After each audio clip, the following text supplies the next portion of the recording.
योहान याचा 14 अध्याय 26 वचन.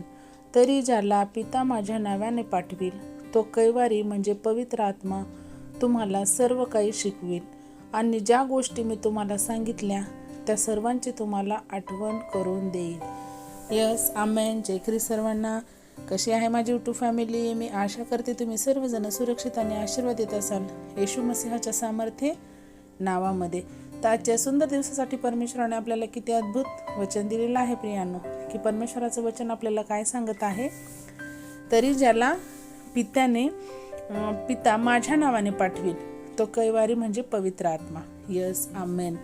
जेव्हा प्रभू येशूचं स्वर्गारोहण होणार होतं तेव्हा शिष्य काय म्हणले, की जेव्हा तुम्ही आमच्यासोबत राहणार नाही तर आमचं काय होणार, की आम्ही काय करावं, आम्ही कसं जगणार, आमच्या अडचणी, हे सर्व प्रश्न शिष्यांनी प्रभू येशू ख्रिस्ताच्या समोर मांडले प्रियांनो.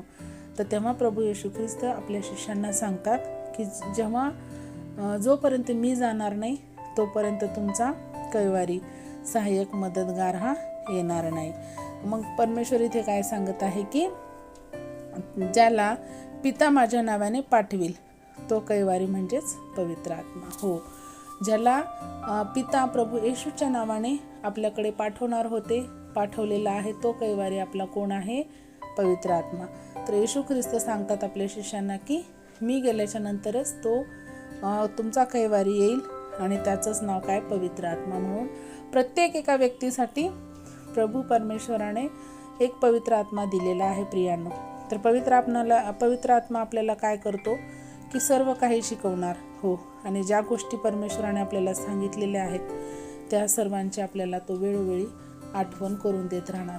म्हणजेच की जे परमेश्वराच्या आपल्या 10 आज्ञा आहेत किंवा आपल्याकडनं काही चुकी होणार आहे तर बरोबर तिथं आपल्याला पवित्र आत्मा अगुवाई करतो, की हे चुकीचं आहे, हे अयोग्य आहे, तर आपण हे नाही केलं पाहिजे. आणि जेव्हा आपल्या छोट्या मोठ्या कोणत्याही काम असू द्या, काही अडचणी असू द्या, आपण तिथे पवित्र आत्म्याचं सहाय्यता मागणं हे पण महत्त्वाचं आहे प्रियांनो. पवित्र आत्मा हा खूप श्रेष्ठ आहे आणि आपली प्रार्थनासुद्धा पिता, पुत्र आणि पवित्र आत्मा या त्रैक्य देवाच्या नावाने आपण केली पाहिजे. तरच आपली प्रार्थना ही परमेश्वराच्या राज्यामध्ये ग्रहण केली जाते. हो, कबूल होते. कारण आपल्याला त्रैक्य असं हे तिन्ही एकत्र करूनच आपल्याला परमेश्वराने दिलेलं आहे प्रियांनो. म्हणूनच आपण आपल्या प्रार्थनेमध्ये पिता, पुत्र आणि पवित्र आत्म्याच्या द्वारेच आपण सर्व काही करू शकतो. आपली प्रार्थना ही ग्रहण केली जाते. हो, त्यामुळे आपण काय केलं पाहिजे, की कधीही पवित्र आत्म्याचा आपण काय अपमान नाही केला पाहिजे. सतत परमेश्वराच्या द्वारे आपल्यापर्यंत हा आपला कैवारी आहे. पवित्र आत्मा म्हणजे कैवारी म्हणजे काय, की जो आपली सहायता करतो, आपल्याला सपोर्ट करतो, आपली काळजी घेतो, आपल्या सुखादुःखामध्ये तो सहभागी असतो. त्यालाच परमेश्वराने कैवारी म्हणून आपल्यासाठी एक प्रत्येक व्यक्तीसाठी, लहान थोरांसाठी हा पवित्र आत्मा दिलेला आहे. तर आपण नेहमी पवित्र आत्म्याची सहायता मागितली पाहिजे आणि पवित्र आत्मा आपल्याला सर्व गोष्टी शिकवतो, येशू ख्रिस्ताच्या सान्निध्यात ठेवतो आणि परमेश्वराने जे सांगितलेले आहेत गोष्टी त्या सर्वांची आपल्याला आठवण करून देतो.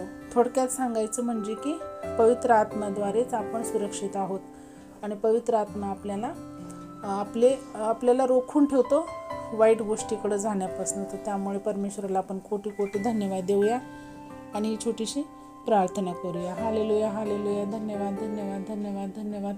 आकाश पृथ्वीचे निर्माण करते बाप्पा, आम्ही येशू मसीहाच्या सामर्थ्य नावाने तुझ्या चरणी येतो माझ्या राजा. हो परमेश्वरा, या सुंदर दिवसासाठी बाप्पा किती अद्भुत वचन तो आम्हाला दिलंस माझ्या राजा. हो दे बाप्पा, त्या वचनासाठी तुला कोटी कोटी धन्यवाद करते माझ्या राजा. हो दे बाप्पा, एक पवित्र आत्मा हा आमचा कैवारी म्हणून तो आमच्यासाठी ठेवला आहेच माझ्या राजा. हो दे बाप्पा, आम्ही सतत पवित्र आत्म्याच्या सानिध्यात राहिलं पाहिजे. पवित्र आत्म्याच्या द्वारे आम्ही चलणं, उठणं, बसणं हे तुला मान्य होईल असं आम्ही जगलं पाहिजे माझ्या राजा. हो परमेश्वरा, आम्हाला प्रत्येकाला तू आमचा हा कैवारी दिलास म्हणून तुला कोटी कोटी धन्यवाद देते माझ्या राजा. हो परमेश्वरा, जे कोणी माझे बहीण भाऊ आज त्यांच्या जगेक परिस्थितीमध्ये, परेशानीमध्ये गुरफटून पवित्र आत्म्याला जर त्या विसरले असतील किंवा पवित्र आत्म्याला ते आपल्या सहायतेसाठी बोलवत नसतील माझ्या राजा, तर त्या प्रत्येक बहीण भावांना तू आज ह्या वचनाद्वारे त्यांना आठवण करून दे माझ्या राजा. हो परमेश्वरा, की मी तुमच्यासाठी हा तुमचा कैवारी दिला आहे म्हणून. होय माझ्या राजा, आम्ही कितीही अडचणीत असू दे माझ्या बाप्पा, की प्रत्येक वेळी आम्ही पवित्र आत्म्याची सहायता घेऊनच आम्ही आमचे कार्य पार पाडावेत माझ्या राजा. अशी प्रत्येक माझ्या बहीण भावांना तू आठवण करून दे माझ्या राजा. हो परमेश्वरा, पवित्र आत्मा आमचा सहाय्यक आहे, आमचा मदतगार आहे, आमचा तो कैवारी आहे, जे तुम्ही पाठवलेला आहे माझ्या पित्या. हो परमेश्वरा, येशू मसीहाच्या नावाने सर्वांना तू आशीर्वादित कर आणि पवित्र आत्म्याची आमच्यामध्ये सहभागिता राहू दे माझ्या राजा. आणि माझ्या प्रत्येक बहीण भावांना ते पवित्र आत्म्याची जाणीव होऊ दे, त्यांनी पवित्र आत्म्याच्या सानिध्यात राहावं यासाठी मी प्रार्थना करते. आणि ही प्रार्थना तू ऐक माझ्या राजा. हो परमेश्वरा, आणि हे वचन तू सर्व माझ्या गरजू बहीण भावापर्यंत पोहोचवण्यास सहायताने मदत कर माझ्या राजा. हो दे बापा, ही छोटीशी प्रार्थना मी धन्यता आणणार प्रभू येशू ख्रिस्ताच्या प्रिय आणि गोड नावात केली म्हणा का पित्या.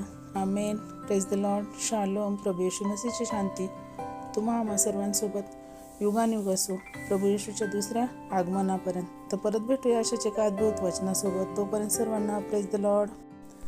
जय ख्रिस्ट. शालोम. God bless you all and thank you so much.